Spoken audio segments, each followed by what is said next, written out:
doutora Alexandrina Ferreira Mendes. Tive aqui uma ok. Vou depois tentar verificar que a gravação está a ser feita, mas não fui eu que a desencadeei agora. Fui eu. Ok. Portanto, se ninguém se opuser, continuaremos então a gravar. Contamos com a presença da nossa colega Alexandrina Ferreira Mendes para uma exposição intitulada Ética na Ciência e Conduta Responsável em Investigação. Eu, sem mais demoras, vou fazer stop share e vou pedir à nossa colega que faça, por favor, então, o screen sharing. E the floor is yours. Mais uma vez, Alexandrina, muito obrigado por ter aceitado este convite e the floor is all yours. Muito obrigada, Luís. Eu queria agradecer o convite para estar nesta sessão. É uma honra para mim e queria agradecer também à Sociedade Portuguesa para o Ensino da Engenharia a ter-me aceitado como membro, porque eu não só não sou engenheira, como nem sequer ensino em cursos de engenharia e, portanto, para mim é realmente uma honra muito grande terem-me aceitado neste grupo. A sugestão foi minha e fiquei muito contente por ter aceitado. Muito obrigado. Bem, espero poder contribuir um bocadinho e esta apresentação hoje também vai nesse sentido. E, enfim, para mim é mesmo difícil estar aqui a falar-vos sobre este assunto, porque, enfim, somos todos docentes, investigadores, e eu não sou investigadora na área da ética. O meu trabalho de investigação são coisas muito mais básicas e, portanto, não tenho nenhuma autoridade especial para estar aqui a falar neste tema. Foi mesmo a necessidade de falar nele a alguns estudantes que me levou a refletir um pouco mais e a tentar aprender e procurar compreender melhor aquilo que às vezes no dia-a-dia nos vai passando despercebidos. E, portanto, a questão realmente começa por aí. Será que isto me diz respeito? Enfim, já todos nós, se calhar, nos confrontamos com, às vezes, ao fazermos pesquisas de artigos, por exemplo, aparecer-nos um artigo retirado, com uma nota de retração. E, enfim, eu, pelo menos, fico sempre um bocadinho chocada enfim, não diria preocupada, mas enfim, é sempre uma coisa desagradável e que tem algum impacto. Mas é exterior a mim, na verdade. Pode afetar-me enquanto compromete a credibilidade da ciência, mas é uma coisa que me é mais ou menos estranha. E, portanto, será que isto de facto me diz respeito? Será que diz respeito a cada um de nós? Enfim, parece lógico acharmos que sim, não é? Mas ao mesmo tempo, como é que na prática, no nosso dia-a-dia, estas questões se põem? E que questões é que se põem? E será que essas questões são iguais em diferentes áreas da ciência? Será que as questões que se colocam na física são as mesmas que se colocam na história? Ou na medicina? Ou na engenharia? Então, será que temos que olhar para cada uma destas áreas de forma diferente? Ou será que há aspectos comuns básicos que, ao fim e ao cabo, são transversais a todas as áreas e têm que nos preocupar a todos? E não só em relação às diferentes áreas científicas, também em relação ao nosso papel. E nós desempenhamos vários papéis. Nós somos professores, temos que ensinar, temos que orientar, e as questões que se levantam nessas funções, se calhar não são exatamente as mesmas que se levantam enquanto nós, como autores da investigação. E, portanto, como primeiros responsáveis pela investigação e pelos resultados que produzimos e que divulgamos. Então, às vezes, como eu dizia logo no início, eu pelo menos não tinha muita consciência dos problemas e dos valores envolvidos nas decisões que tomamos no dia-a-dia. Então eu ia-vos fazer um desafio agora, que era pensar numa situação concreta. Eu penso que este caso que vos vou apresentar, eu tentei que fosse algo que, enfim, de algum modo pudesse ser uma situação vivida por todos nós, independentemente da área, e penso que também se aplica à engenharia. Então vamos imaginar que estamos a escrever um artigo. E a revista a que pretendemos submetê-lo impõe um limite de palavras, 3.000 palavras. Isto já me aconteceu, às vezes escolho uma revista e tem limite de palavras, eu tenho que cortar, até caber naquele limite. Mas desta vez já revimos o texto e voltámos a rever e cortámos tudo e mais alguma coisa, mas ainda temos mais 1.000 palavras. Portanto, vamos ter mesmo que cortar mais, porque senão não podemos submeter àquela revista e era mesmo importante para nós que fosse naquela revista. Então, onde é que vamos cortar mais? Na introdução, no material e métodos, nos resultados ou na discussão? Agora eu vou-vos pedir uma coisa. Eu vou-vos pedir que entrem neste site, menti.com, e que insiram este código, ou então eu também posso colar. Agora vou aqui interromper o compartilhamento. Peço desculpa. Vou interromper o compartilhamento e vou colocar aqui no chat, eu vou colocar este site para que possam entrar. Não sei se já estão a ver. E, entretanto, eu vou compartilhar aqui novamente este mesmo site. Deixem-me cá ver se eu descubro agora. Aqui. Não funcionou. Desculpa-me. Que eu queria compartilhar este. Então. Não sei se... já estão a começar a votar. Muito bem. Vamos esperar um bocadinho. Já toda a gente... 10 pessoas, eu não sei quantos participantes é que estão neste momento. Temos 10 votantes, 11, 12. Estão 31 pessoas presentes. Eu gostava muito que todos conseguissem votar. Já vamos em 16. Eu não votei.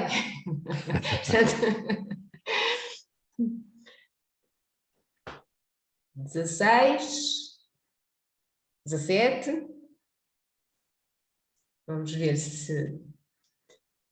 imagino que haja algumas pessoas que estão... perguntam-me aqui no chat se não pode ser todas por igual, se não depende do foco da revista. Às vezes sim, e isso foi por aí que eu comecei. Eu tentei cortar tudo, mas acabei com as 4.000 palavras. E ainda tenho que cortar mais. E agora tenho que decidir. Não quer dizer que não vá cortar mais um bocadinho em todas, mas há uma que eu vou ter que cortar muito mais. É uma situação hipotética, obviamente, na prática. Nós vamos arranjando formas de resolver estes problemas, não é? Mas já vão ver onde é que eu quero chegar com este exemplo. Bem, temos 21 votos, já não é mau. E 95% escolheram a introdução e 5% escolheram a discussão. Muito bem. Então, agora tenho mais uma questão. E a questão é que valores éticos podem ser afetados pela sua opção. E o que eu vos pedia agora é que escrevessem palavras que representem esses valores que acham que podem estar em causa nestas opções. Isto agora, se calhar, apanhar-vos assim um bocadinho mais de surpresa. Talvez precisem um bocadinho mais de tempo.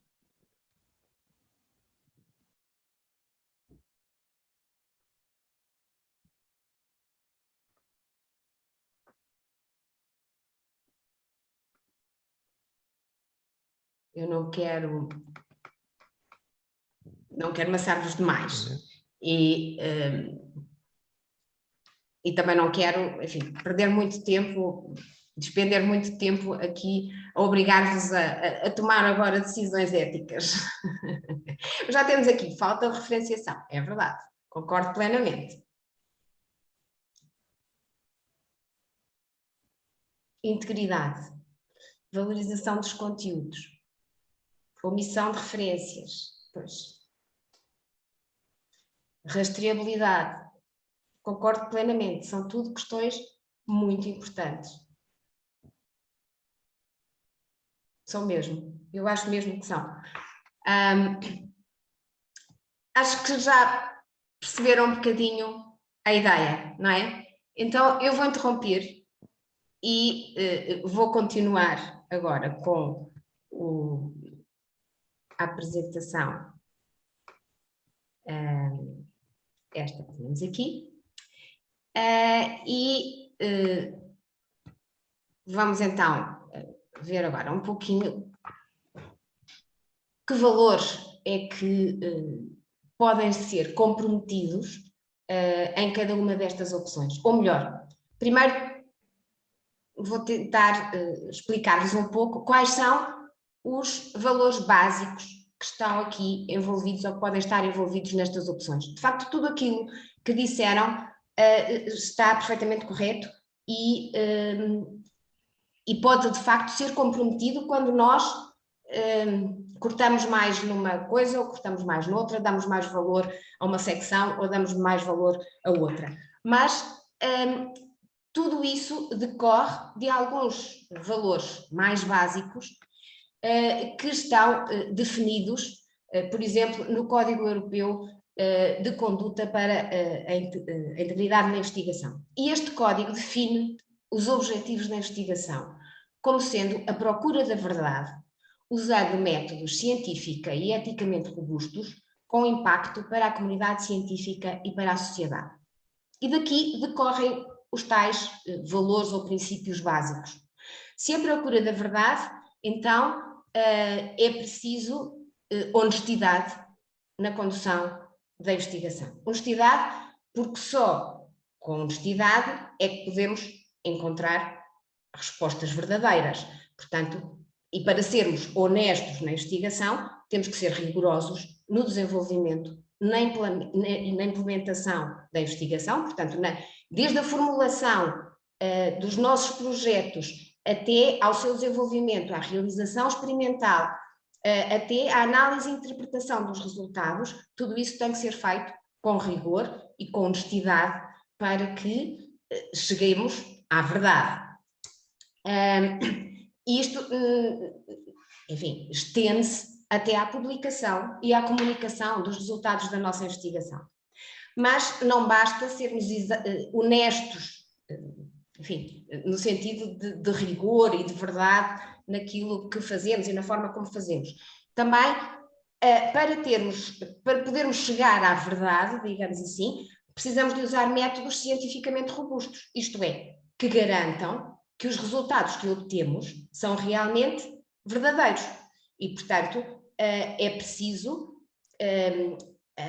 uma conduta íntegra à investigação, implica confiabilidade. Tem que estar assente na confiabilidade dos resultados que obtemos. E, portanto, o desenho experimental, as metodologias que utilizamos, a forma como analisamos os resultados, os recursos que usamos, têm que ser confiáveis e têm que nos permitir chegar, então, a resultados que sejam fidedignos. Se eu desenhar erradamente a minha experiência, por exemplo, se eu não incluir os controlos adequados, os resultados que eu obtenho podem não ser válidos, podem não ser confiáveis. Portanto,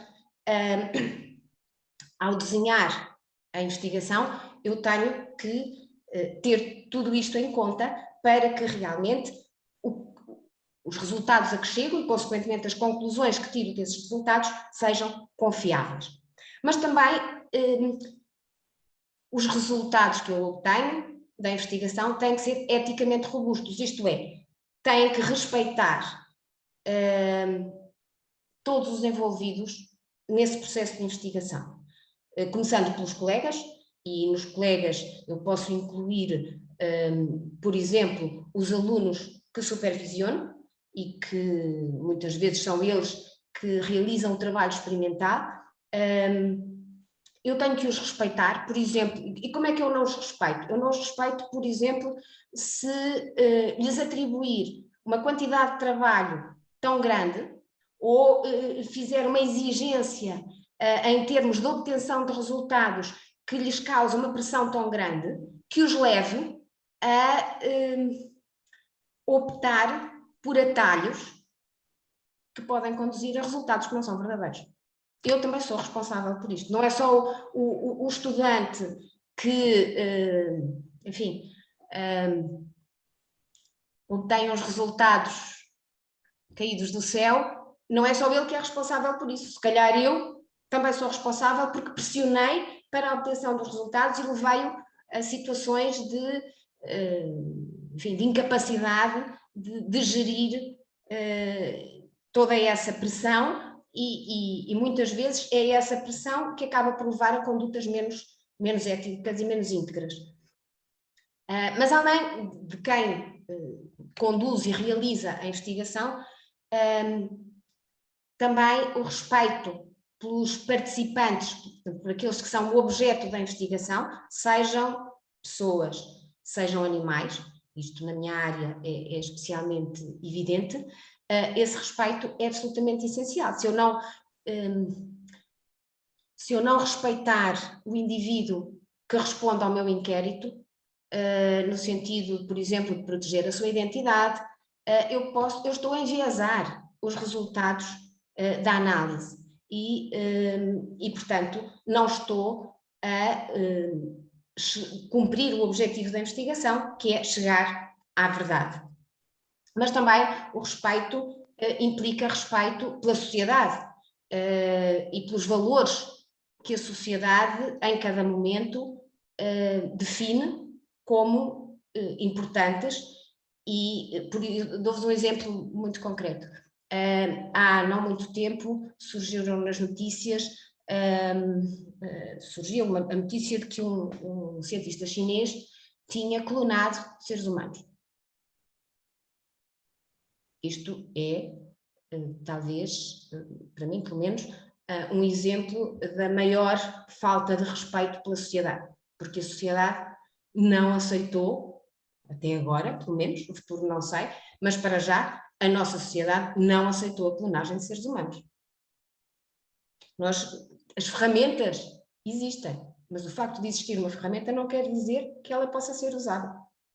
E aqui a responsabilidade dos investigadores é respeitarem os valores da sociedade, porque eu posso, do ponto de vista científico, achar extremamente interessante fazer a clonagem de um ser humano, e é um desafio muitíssimo interessante, mas se eu o fizer, eu estou a desrespeitar a sociedade, e isso eu já não tenho o direito de fazer. Bem, mas o respeito vai a outros campos, por exemplo, o respeito pelos ecossistemas, pelo património cultural, pelo meio ambiente, tudo isto tem que estar presente, obviamente vai ter pesos diferentes em áreas de investigação diferentes. Imagino que em muitas áreas da engenharia o respeito pelos ecossistemas, pelo património arquitetónico, por exemplo, património construído, pelo meio ambiente, sejam questões muito prementes. Para mim, na minha área de investigação, são talvez questões menos relevantes. Mas o que importa é o valor básico em si, que é o de respeito. Respeito por tudo aquilo que está envolvido e que de algum modo participa no processo de investigação. Bem, e finalmente, o outro valor básico importante é a responsabilidade, ou seja, quando a definição dos objetivos de investigação nos diz que a investigação deve ter impacto para a comunidade científica e para a sociedade, nós temos a responsabilidade de desenvolver investigação que tenha esse impacto para a comunidade científica e para a sociedade. Como?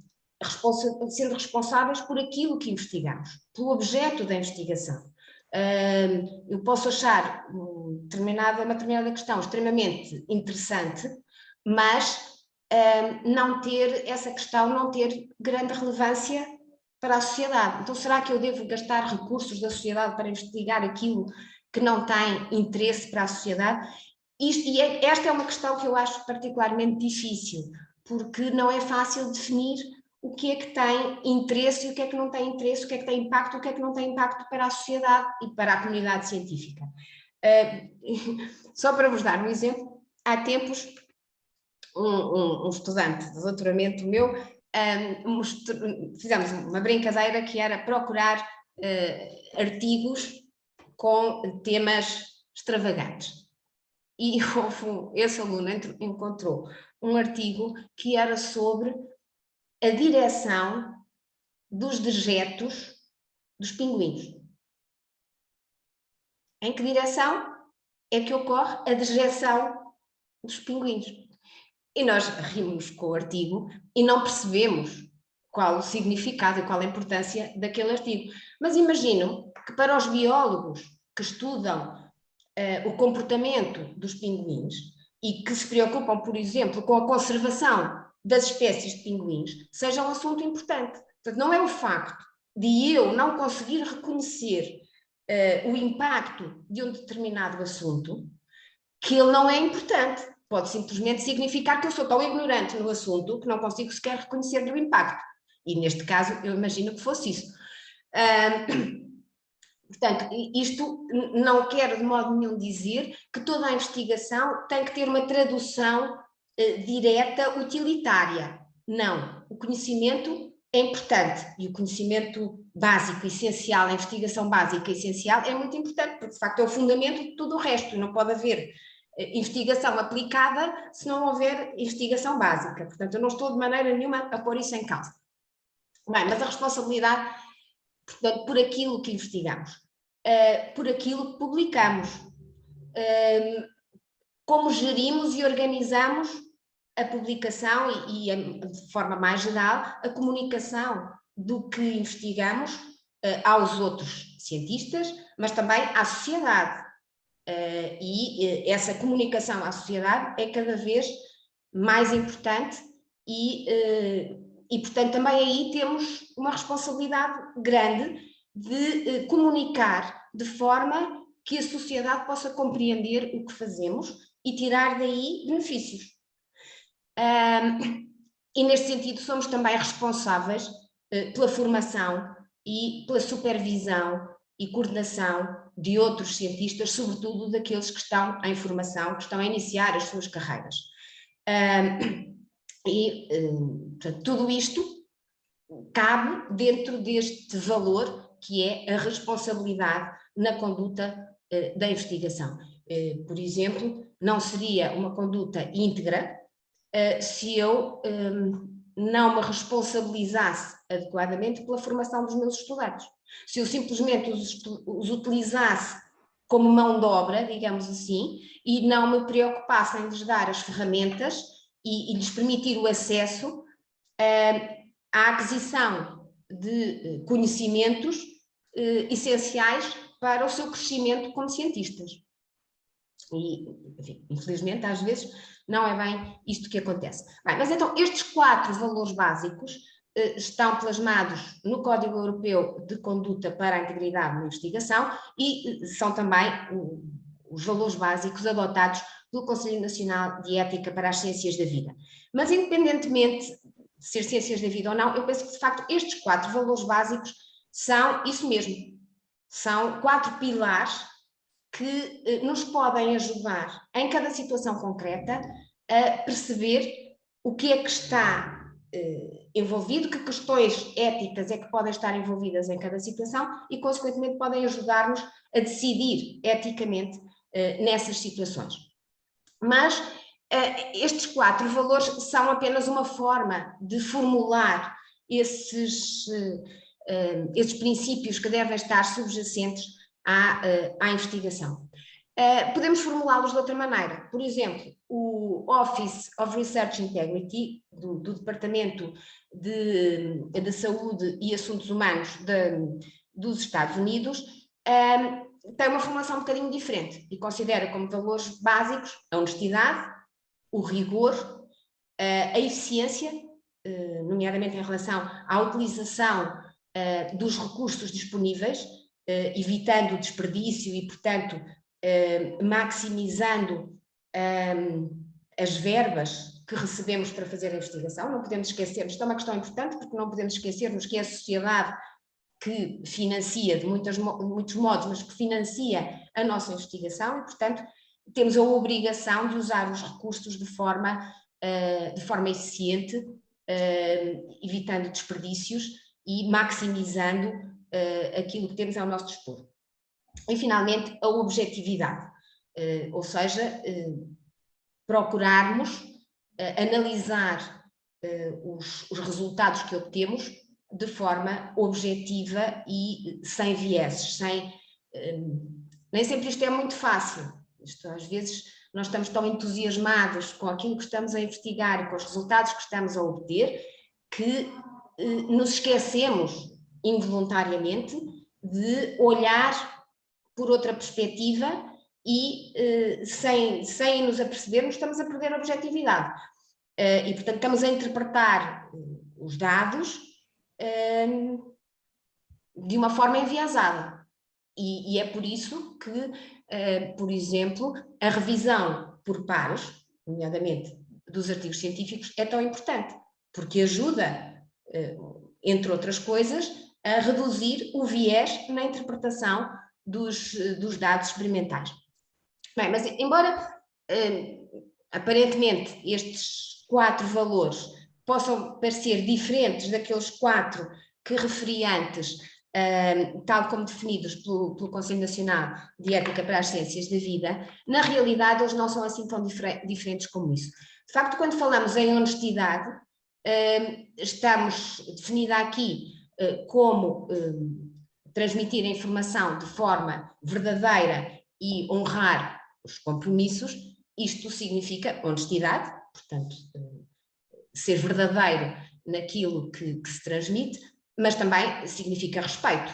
Respeito pela sociedade, respeito pelos indivíduos envolvidos na investigação, pelos objetos da investigação.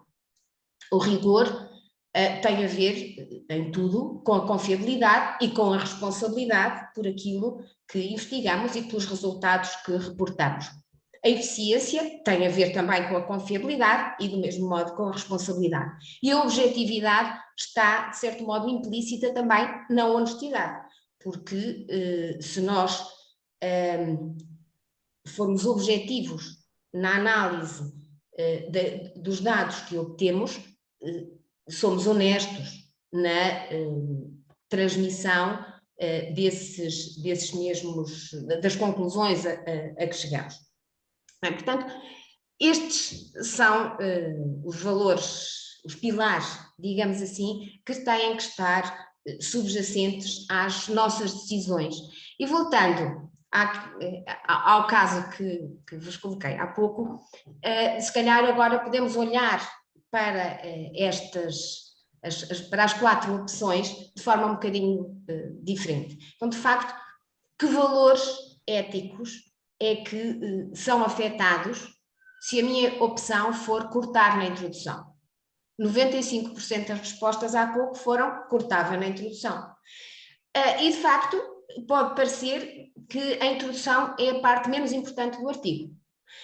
E talvez seja, mas, mesmo assim, não é isenta de importância.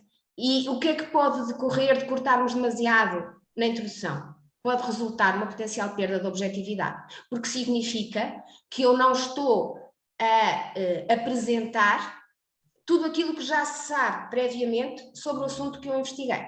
Então estou a retirar contexto. E se estou a retirar contexto, eu posso estar a retirar objetividade.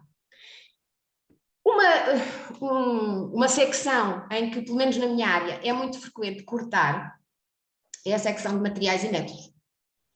E, para mim, pessoalmente, eu acho especialmente perigoso cortar nesta secção. E porquê? Porque quando nós cortamos na secção de materiais e métodos, estamos a não transmitir aos outros informação que pode ser importante para reproduzirem os nossos estudos. ou para os aplicarem a novas situações e a questões que decorram desses mesmos estudos. Portanto, estamos a perder eficiência. Porquê? Muito simplesmente porque, por exemplo, se eu não expliquei com algum detalhe como é que fiz uma determinada experiência, o outro investigador que vai tentar reproduzir a mesma experiência para responder a mais alguma coisa ou até a outra questão diferente, vai ter que seguir os mesmos passos que eu segui para identificar as condições experimentais adequadas. Então vai gastar recursos que eu também já tinha gasto. Então, se eu tivesse descrito com mais detalhe, aquele investigador já não ia gastar recursos desnecessariamente. Portanto, quando eu reduzo excessivamente a secção de material e métodos e, portanto, não descrevo com detalhe a forma de realizar as diferentes experiências, de facto, há um potencial de perda de eficiência. Bem, cortar nos resultados, obviamente, eu acho que é onde não passa pela cabeça a ninguém, porque aí, obviamente, podemos pôr em causa a honestidade do trabalho, o rigor, a objetividade e, obviamente, a eficiência. Outra secção, enfim, a secção que nos resta agora é a discussão. E também aqui, cortar demasiado na discussão pode levar-nos à perda da objetividade e, consequentemente, da honestidade. Porquê? Porque, mais uma vez, vamos retirar contexto. Mais uma vez, vamos, não vamos confrontar aquilo que obtivemos com o que já se conhecia. Ou vamos fazê-lo de uma forma mais superficial e, portanto, podemos perder, de facto, objetividade e honestidade. E isto, infelizmente, é uma coisa, não sei na vossa área, não sei, mas na minha área das ciências da vida e da saúde, é uma coisa que tenho notado, como quando faço revisão de artigos, que está a crescer.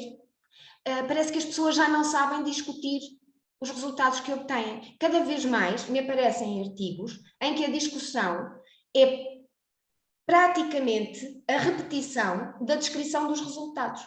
E as pessoas não conseguem sair dos seus próprios resultados e não conseguem projetá-los e compreendê-los num contexto mais alargado do que já se sabe sobre o assunto.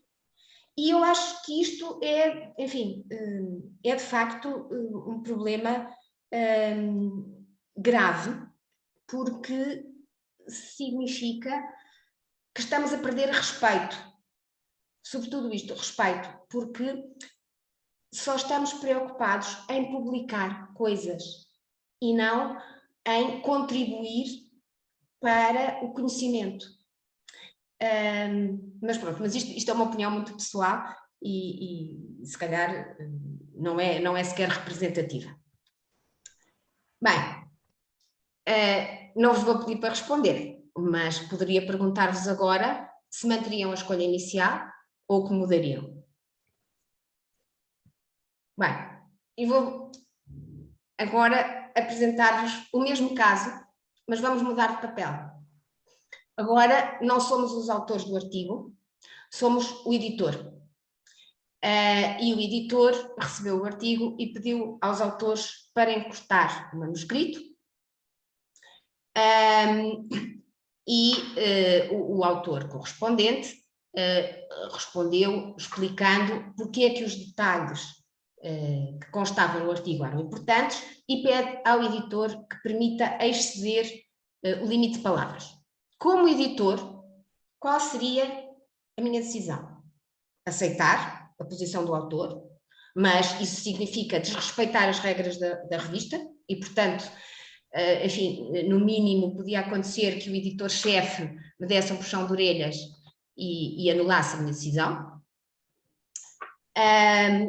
Ou então, aplico as regras rigidamente, mesmo que isso signifique rejeitar um artigo de qualidade.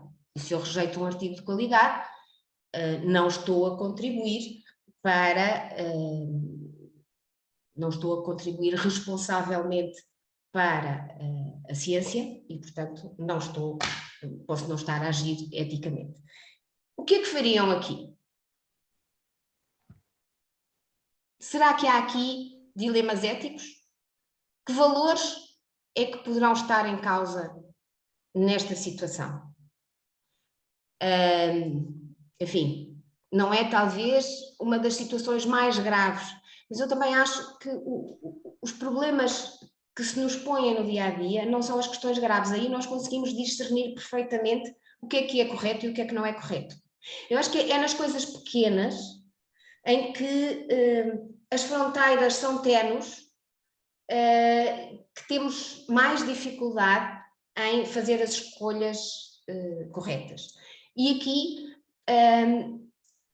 eu acho que é um exemplo muito simples, mas é um exemplo em que está presente essa dificuldade de discernir entre coisas que parecem muito pequenas. Claro que se calhar há outras alternativas, se calhar não era preciso rejeitar o artigo, se calhar podia falar com o editor-chefe, se calhar podia fazer muita coisa, mas o que é importante é eu perceber que a decisão que vou tomar deve estar alicerçada naqueles valores éticos fundamentais. Mas claro que isto nem sempre é fácil. Queria apresentar-vos ainda um outro caso. Agora é um dos meus alunos que quer submeter um artigo para publicação, mas eu acho que o trabalho ainda não está em condições de ser publicado. É preciso fazer mais algumas experiências confirmatórias, mas o problema é que este aluno, ou um pós-doc, por exemplo, vai brevemente iniciar uma bolsa de investigação noutro grupo e já não tem tempo para fazer aquelas experiências. E não tenho, neste momento, no grupo, ninguém que as possa fazer. Então, o que é que eu decido? Submeter o artigo como está, porque provavelmente os reviewers nem vão dar conta, ou se disserem alguma coisa eu vou conseguir rebater os comentários que fizerem, e portanto há grande probabilidade do artigo ser aceito. Eu vou pressionar este colaborador para concluir o trabalho no tempo que lhe resta no grupo, portanto depois submeter o artigo já com toda a informação adequada, ou eu vou manter o artigo em stand-by e esperar até ter alguém que possa concluir as experiências. Estas são 3 hipóteses que eu me lembrei, se calhar há outras. Mas perante estas 3, que valores éticos podem ser comprometidos em cada uma delas? Como decidir eticamente? Por exemplo, pressionar o colaborador para concluir o trabalho no tempo que lhe resta no grupo pode pura e simplesmente ter como consequência levar esse colaborador a fazer más opções do ponto de vista ético e a escolher atalhos que não sejam, que não respeitem a verdade da investigação. E eu tenho que ter consciência de que quando estou a fazer essa pressão, a consequência pode ser esta. Manter o artigo em stand-by para ter alguém que possa concluir as experiências. Parece-me muito bem. Mas, se eu com isso estiver a comprometer a progressão na carreira, ou o acesso, por exemplo, a uma bolsa, ou a qualquer outra posição daquele colaborador, será que isso é ético? Será que eu tenho o direito de fazer? Porque a mim não me faz grande diferença ficar com o artigo na gaveta durante uns tempos, mas se calhar aquele estudante faz. E eu sou responsável por ele.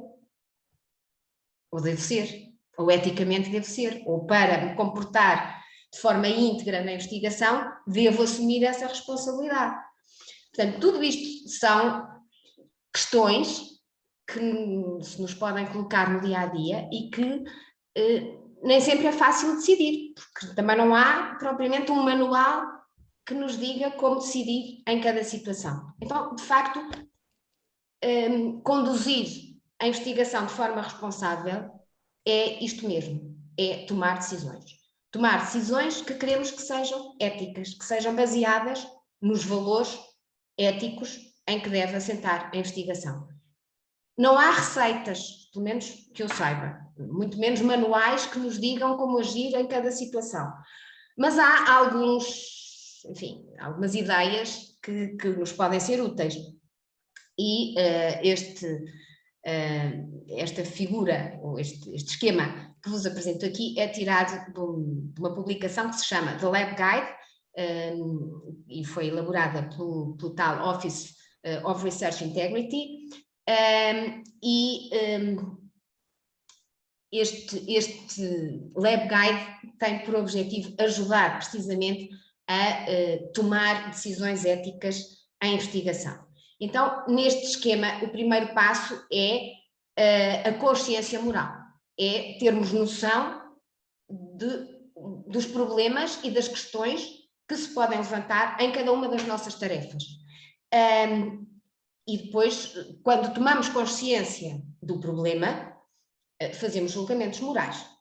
E esses julgamentos, como é que podemos fazê-los? De facto, o melhor é considerarmos os princípios básicos e considerarmos todas as opções face a esses princípios. O que é que eu posso fazer para respeitar cada um destes princípios? E perante esse julgamento, eu posso então decidir o que é que vou fazer e tomar a atitude consequente em função disso. Portanto, de uma maneira muito simples, podemos dizer considerar todas as opções possíveis, eliminar aquelas que desrespeitem os princípios básicos e depois decidir, escolher a opção que em consciência for a mais ética. E isto não é garantia de que tomemos sempre a melhor decisão, mas pelo menos temos a consciência tranquila no sentido em que procuramos encontrar a opção mais adequada.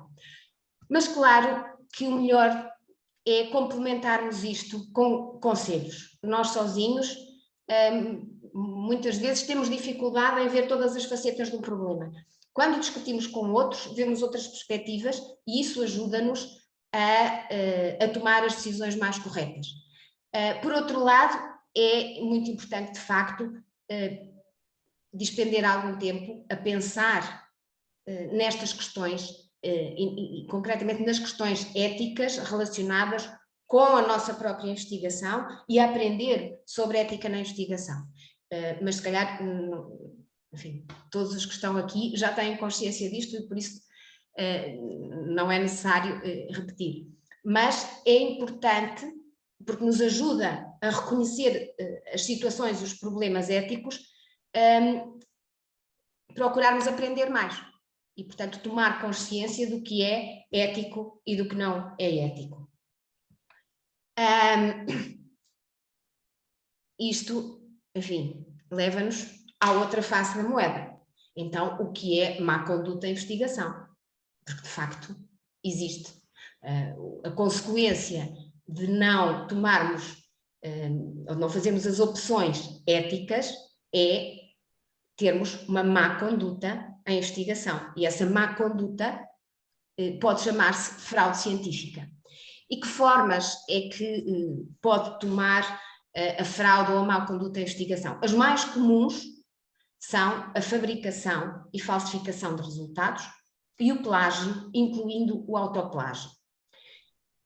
Será que é fácil reconhecermos quando estamos perante situações de fabricação, falsificação de resultados ou de plágio? A fabricação e a falsificação podem tomar formas tão elaboradas que não sejam fáceis de reconhecer, mas às vezes é muito fácil. Estas imagens que eu tenho aqui são retiradas de um artigo de que eu fui revisora e olhei para estas duas imagens, isto são células, e houve qualquer coisa que não bateu certo. Eu não sabia muito bem o quê, mas percebi que estas imagens não estavam certas. E fiz um print screen, e levei-as para o PowerPoint, e no PowerPoint comecei a brincar com as imagens. Inverti e rodei. Não sei se já repararam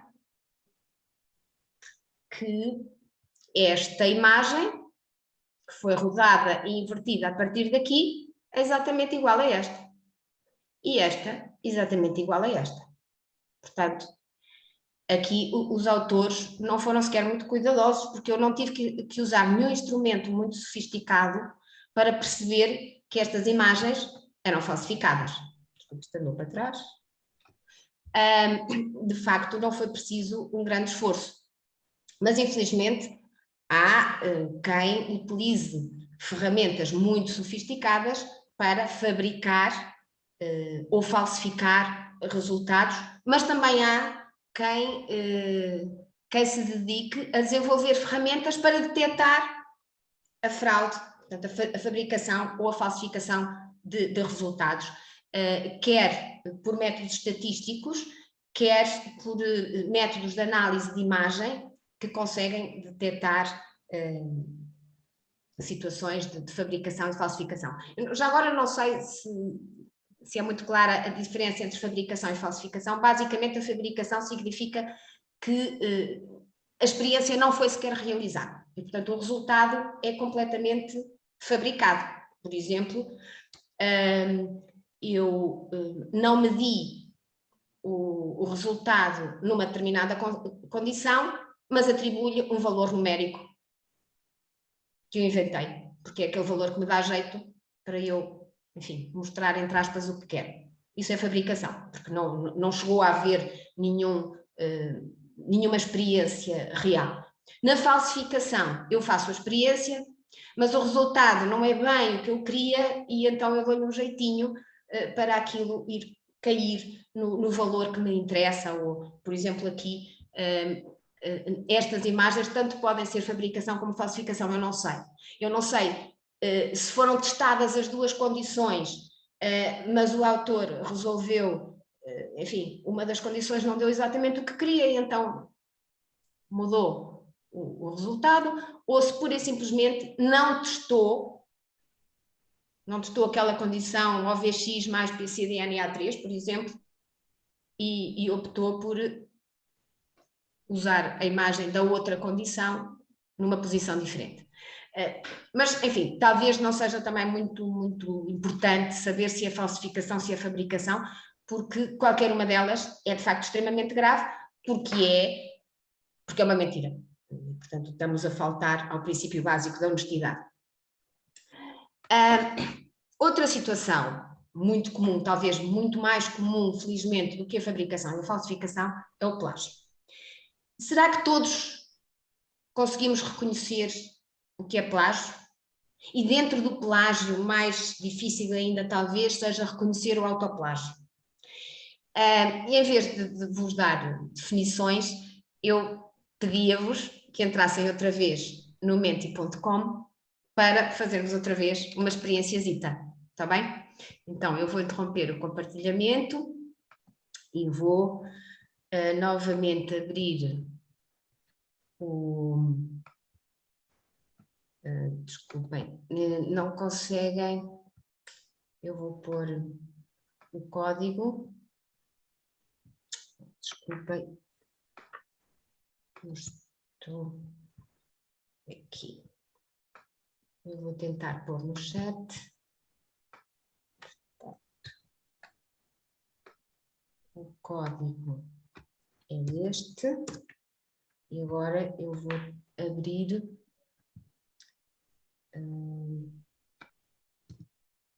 eu vou aqui, desculpa,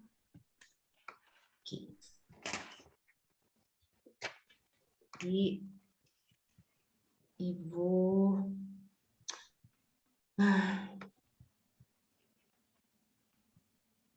vou compartilhar, é isto. Não sei se já conseguiram entrar.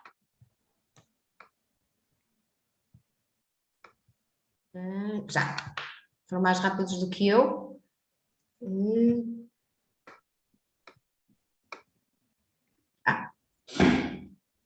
Ora bem, a questão aqui é se é aceitável reescrever uma ideia de outros autores por palavras minhas. havia mais opções. As opções eram sim, não, sim, se citar a fonte, não sei, e creio que havia uma outra opção que era sim, se citar a fonte e colocar entre aspas. Eu não sei porque não consigo ver aqui as opções, mas se bem me lembro, creio que foi isso. Então, temos 5 respostas.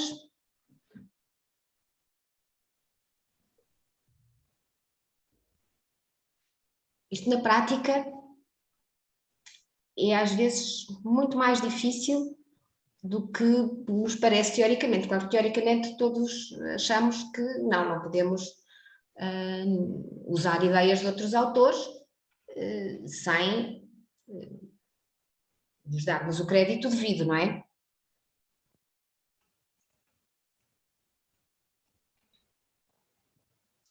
Só temos 7 respostas. Se calhar já estão fartos de tanto Mentimeter.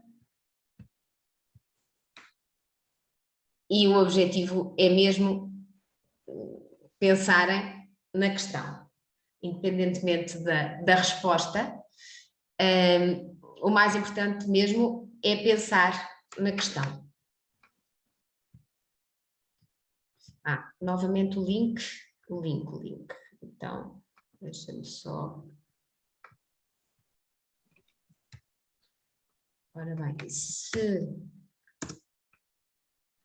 acederem a este link, entram diretamente sem necessidade do código. Creio eu. Sim, sim. Agora eu queria era aqui. Pronto. Nós já temos 13 respostas.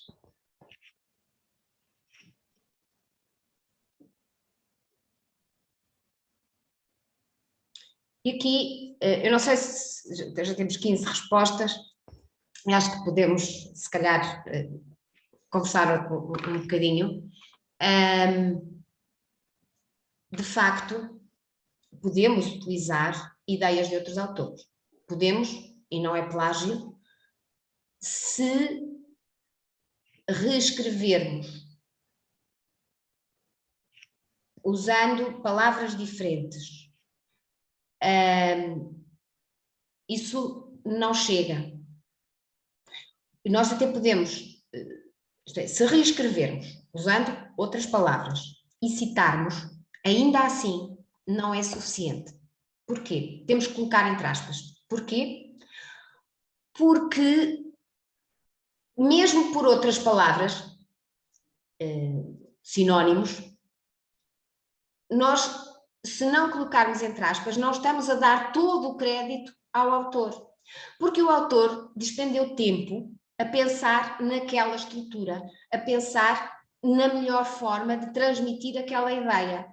E quando nós reescrevemos, simplesmente mudando as palavras por sinónimos, e citamos, sim, estamos a atribuir o crédito, mas só estamos a atribuí-lo parcialmente. Então, o que nós devemos fazer, de facto, é colocar entre aspas e citar. Claro que, se fizermos isto com grandes extensões de texto, de facto o que estamos a fazer é copiar o trabalho integral de outra pessoa e isso, obviamente, que não faz sentido. Portanto, reescrever ideias de outros, mesmo colocando entre aspas e incluindo a citação adequada, devemos reservar a um mínimo, porque senão o que estamos a fazer é reproduzir o que outros pensaram e não a produzir o nosso próprio pensamento. É bom nós utilizarmos o conhecimento que já existe, mas para o integrar e daí surgir algo novo, não para simplesmente reproduzirmos o que já existe. De qualquer maneira, quando reescrevemos uma ideia de outros autores, o mínimo é mesmo colocar entre aspas e citar a fonte. Isto, eu acho que muitas vezes eu própria tenho dificuldade em decidir quando devo colocar entre aspas, quando não devo, enfim. Mas ia colocar-vos uma outra questão. Agora, não é o texto de outros, é texto meu. Texto que eu incluí num artigo de que sou autora, e agora eu estou a escrever um outro artigo e quero expressar a mesma ideia. Por exemplo, eu agora estou a escrever um artigo de revisão e eu quero ir buscar conclusões que tirei no artigo original. Será que eu posso fazer isso? Eu posso usar o texto do meu artigo num novo artigo? Como é que devo fazê-lo?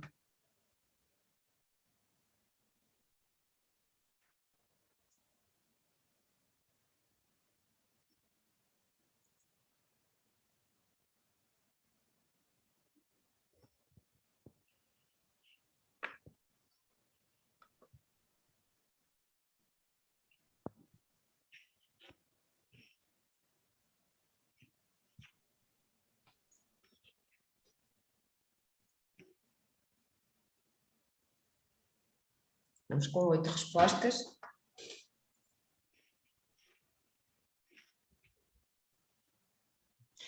O autoplágio pode tomar várias formas. Claro que as formas graves são, por exemplo, a publicação duplicada, que infelizmente acontece.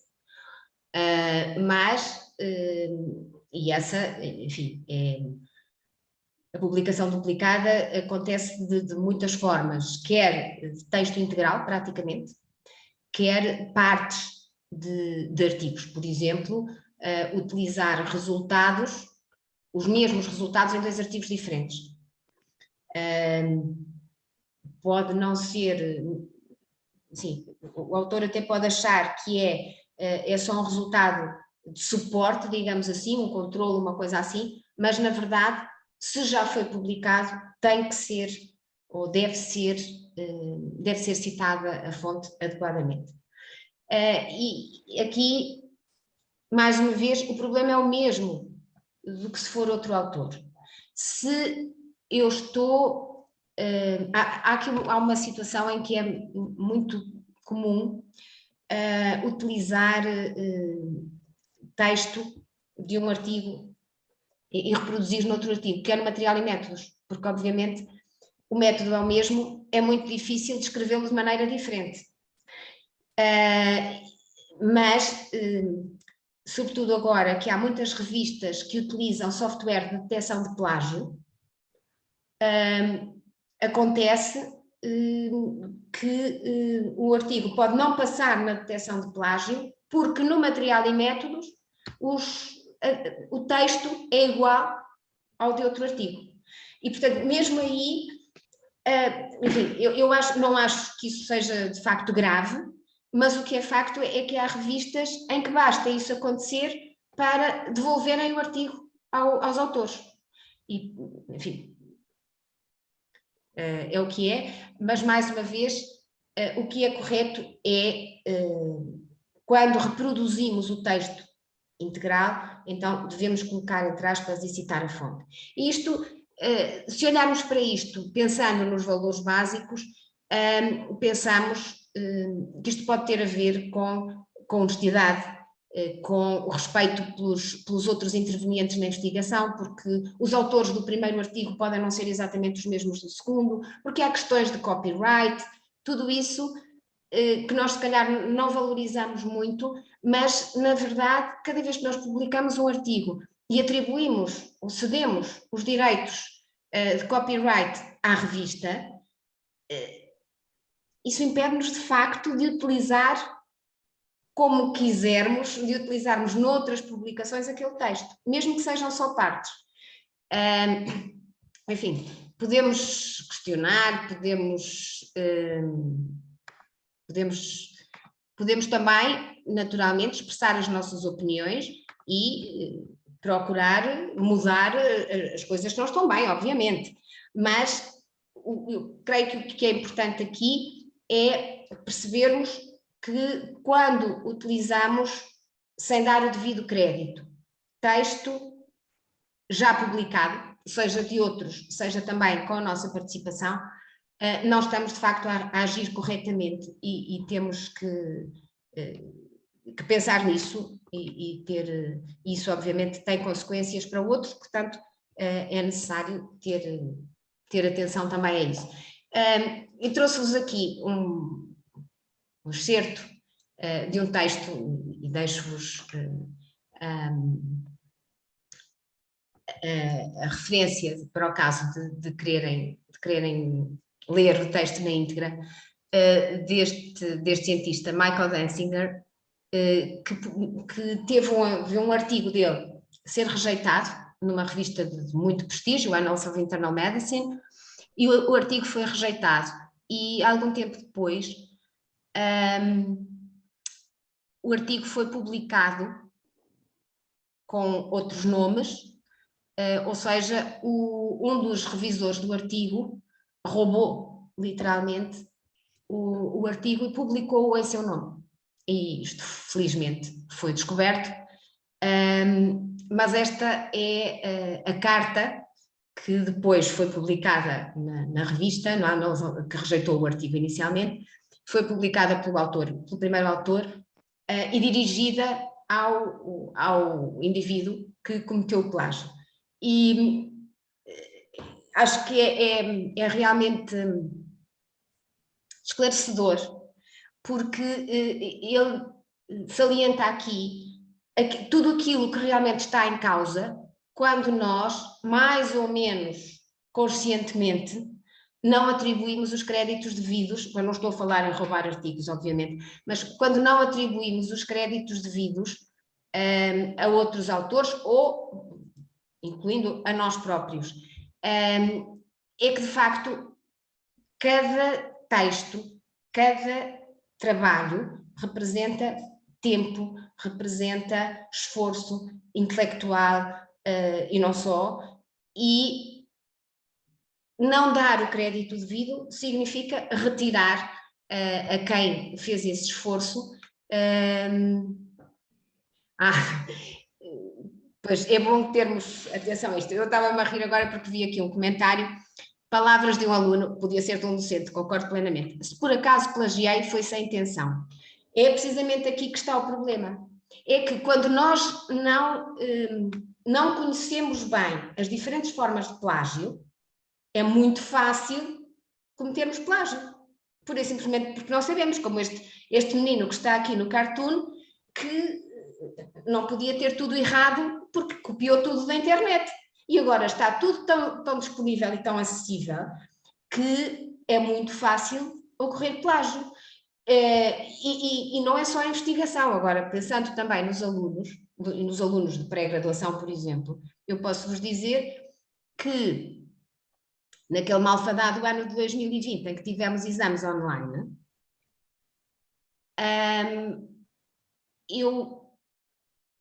houve uma resposta de um aluno no exame que me soou estranha, porque fugia à pergunta, mas ao mesmo tempo estava demasiado bem elaborada. E eu desconfiei daquilo. E copiei o texto e colei no Google. E encontrei o texto onde tinha sido retirado. Portanto, o facto de as coisas estarem disponíveis não quer dizer que as possamos utilizar e que esteja tudo bem.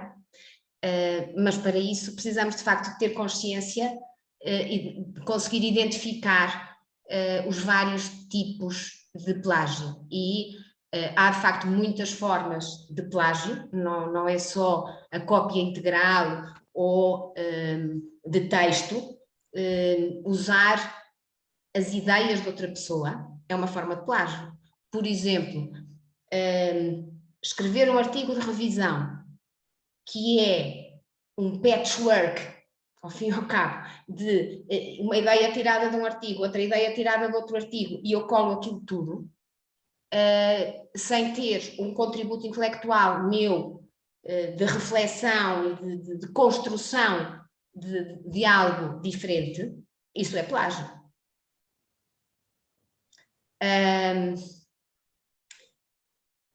enfim, eu acho que de facto a melhor maneira, ou melhor, a única forma de nós evitarmos estas situações na nossa atividade é estudarmos.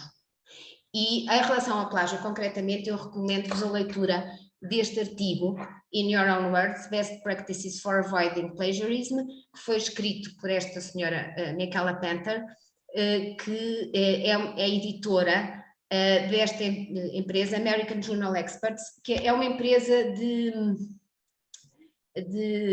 que presta serviços na área da edição de texto.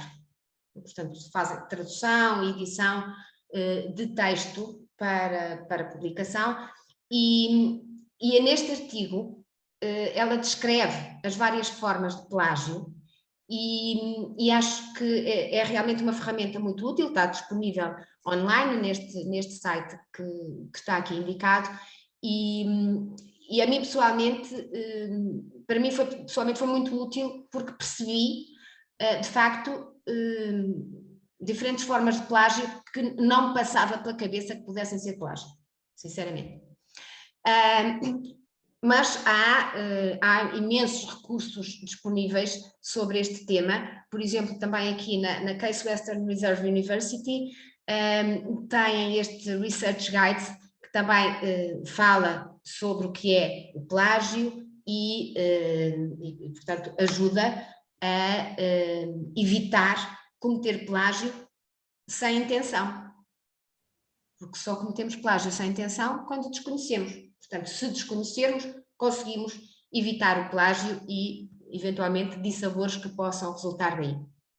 Bem, e para terminar, que eu acho que já excedi se calhar muito o tempo, para terminar, eu sugeria-vos uma visita a este site do Office of Research Integrity, que tem realmente recursos que eu achei muito úteis e muito claros, muito simples, como por exemplo esta publicação, a Introdução à Conduta Responsável da Investigação, que também está disponível no site, e tem uma outra coisa que eu achei absolutamente deliciosa, que é este The Lab.